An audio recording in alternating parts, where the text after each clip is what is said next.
6:45. This is the Sri Lanka Broadcasting Corporation. The news edited by Lal Malavarachi and read by Lavani Vichetunga. First, we take a look at the headlines. The President says the challenges faced by the business community in the Northern Province will be addressed within the next 2 months. The President will work towards the establishment of an industrial zone in the Northern Province. Mahava to Anuradhapura railway track may be closed from today for reconstruction work. Japanese Finance Minister Shunichi Suzuki to visit Sri Lanka. A team of IMF officials expected to arrive in the country next week to evaluate Sri Lanka's economic progress. In news overseas, Alaska Airlines grounds 737 MAX 9 planes after a section blows out mid-air. And in sports news, Sri Lanka vs Zimbabwe, the first ODI abandoned due to rain. Those are the headlines, and now let's move on to the details of the local news. President Ranil Wickremesinghe has announced that a comprehensive solution will be offered to address the challenges encountered by the businessmen in the Northern Province within the next 2 months. He highlighted that the officials from the relevant ministries will visit the Northern Province within the next 2 weeks to assess the situation, with plans to establish a dynamic agency dedicated to resolving issues faced by the business community in the province. President Wickremesinghe made these remarks during a discussion held yesterday at the Jaffna District Secretariat, engaging with the industrialists, fishermen and the farmers of the Jaffna District. Approximately 300 representatives from the industrial, fishing and farming sectors in the Northern Province were actively engaged in this event, wherein they presented their challenges and proposed new ideas related to their respective industries to President Ranil Wickremesinghe. President Wickremesinghe, attentively addressing the concerns raised, promptly initiated actions to provide solutions to certain issues. Notably, the industrialists have appealed to the President for the establishment of an industrial zone in the Northern Province. In response, the President has directed the officials to explore suitable land areas for this purpose. Additionally, President Ranil Wickremesinghe has directed the officials to expedite the establishment of a provincial business promotion centre in the Northern Province. Simultaneously, President Ranil Wickremesinghe engaged in a meeting with the academic staff of the University of Jaffna at the Jaffna District Secretariat. Vice-Chancellor of the University of Jaffna, Professor Sri Satkunaraja, along with the academic staff, including the senior lecturers of the university, was in attendance. During the meeting, a comprehensive development plan outlining the transformative changes for the University of Jaffna was presented to President Ranil Wickremesinghe. The Minister of Transport, Highways and Mass Media, Dr. Bandula Gunawardena, says that the Northern Railway track from Mahava to Anuradhapura will be closed from today for complete reconstruction work. The Minister said that after the completion of this project, which is being carried out at a huge cost under the Indian Credit Line, a cost-reflective ticket pricing system will be implemented for the passengers and the cargo transport. The Minister said that after the completion of the renovation work on this segment, there will be no need to renovate the Northern Railway track for at least another 50 years. This will enable trains to run at a speed of 100 kilometers per hour.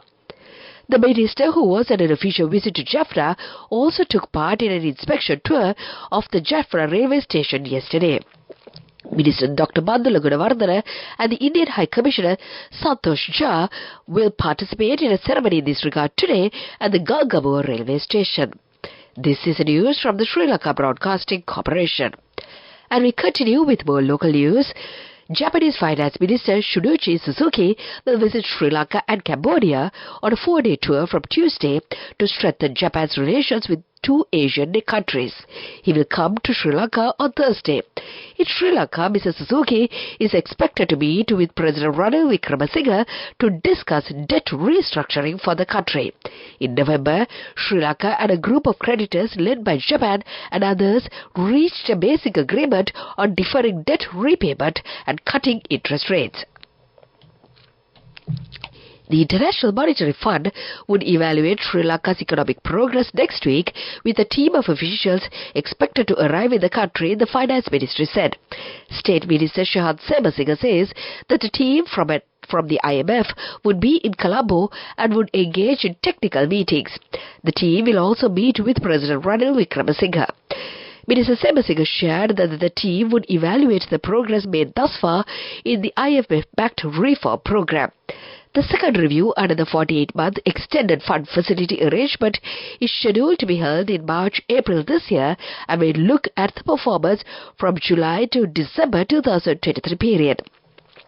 Following the completion of the first review in December 2023, the IMF stressed the need for Sri Lanka to enter into agreements with its official and private creditors before the second review takes place. The finalization of the first review paved the way for the disbursement of $337 million. This brought the total IMF financial support disbursed to about $670 million. And to conclude the local news, the headlines once again. The President says that the challenges faced by the business community in the Northern Province will be addressed within the next 2 months. The President will work for the establishment of an industrial zone in the Northern Province. Mahawar to Anuradhapura railway track will be closed from today for reconstruction work. Japanese Finance Minister Shunichi Suzuki to visit Sri Lanka. A team of IMF officials expected to arrive in the country next week to evaluate Sri Lanka's economic progress. And that was the local news.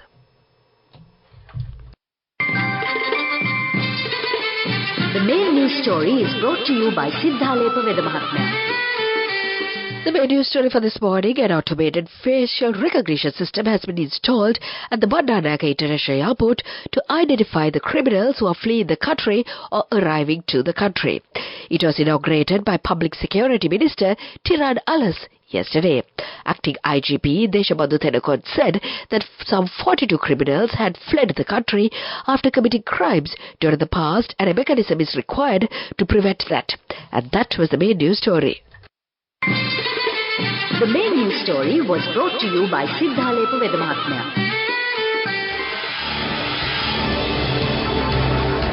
This is Watchlight. The National Dengue Eradication Unit says that a hotline has been established for public complaints towards prevention of dengue. Information can be obtained by dialing the number 0117 966 366. This number is operational between 8 a.m. to 8 p.m. except on Sundays, Saturdays and government holidays. And that came to you in Watchlight. Coming up, World News.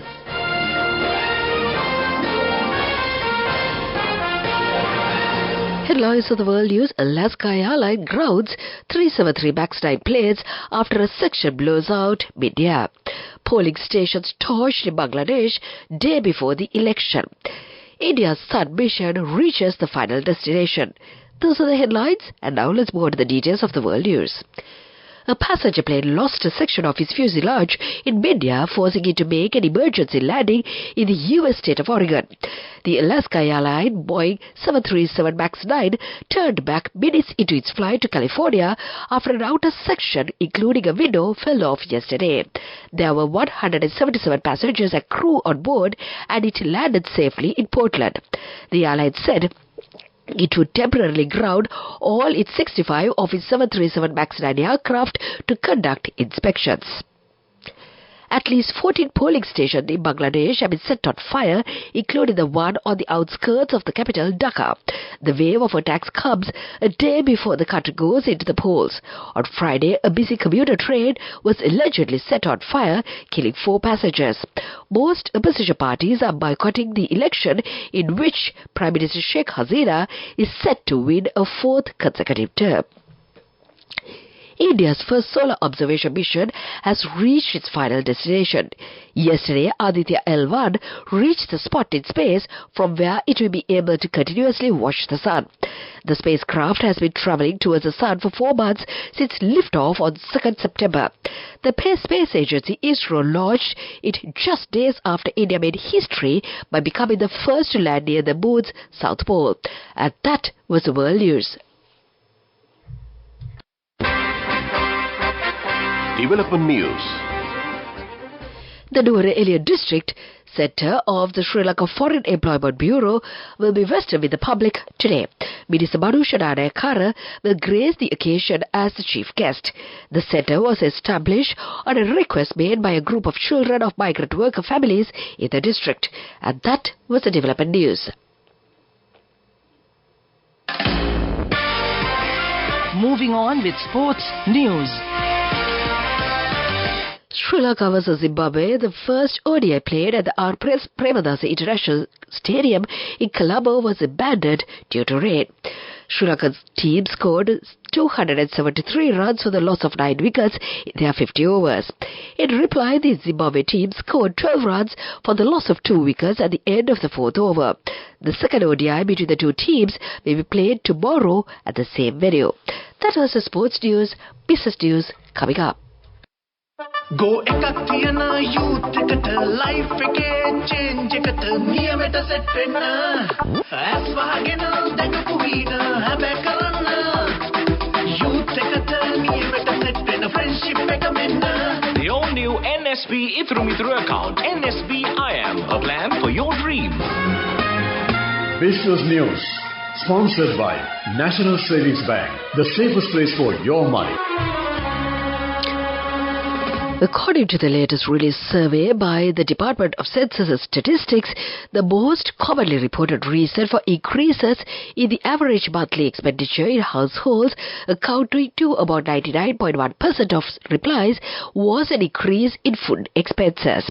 This indicates that the majority of the households experienced a rise in their spending, specifically on food items, the report found. That was the business news. Economic news follows. Business news sponsored by National Savings Bank, the safest place for your money. Go ekak thiyana youth එකට life එකේ change එකට නියමෙට set වෙන්න as වහගෙන දැකපු වීන හැබැ කරන්න youth එකට නියමෙට set වෙන්න friendship එක මෙන්න. The all new NSB Ithru Mithru account, NSB IM, a plan for your dream. In economic news, the Central Bank of Sri Lanka says the country has recorded a 57.5% increase in workers' remittances in the year 2023 compared to the preceding year. A total of $59.7 billion has been recorded as the cumulative figure of foreign workers' remittances for the year 2023. That was the economic news and the weather report to conclude. Weather report. And finally, the weather report. The Met Department says showery weather condition is expected to enhance over the northern, north-central, eastern and over provinces from today. Showers will occur at times in the eastern and northern provinces, and several spells of showers will occur in the north-central and over provinces as well. Showers or thunder showers will occur at several places in other areas of the island after 1 p.m. Fairly heavy showers above 75 millimeters are likely at some places in the western, Sabarkamur, southern and central provinces. Misty conditions can be expected at some places in the western, Sabarkamur and central provinces during the morning hours. And before we conclude this bulletin, let's get back to the headlines once again. The President says that the challenges faced by the business community in the northern province will be addressed within the next 2 months. The President will work towards the establishment of an industrial zone in the northern province. Mahawar to Anuradhapura railway track may be closed from today for reconstruction work. Japanese Finance Minister Shunichi Suzuki to visit Sri Lanka. A team of IMF officials expected to arrive in the country next week to evaluate Sri Lanka's economic progress. In news overseas, Alaska Airlines grounds 737 MAX 9 planes after a section blows out mid-air. And in sports news, Sri Lanka vs Zimbabwe, the first ODI abandoned due to rain. And with that, we conclude this bulletin of news. And now it's back to your Sunday morning host, Abhishek, who is in here for the first Sunday of the year.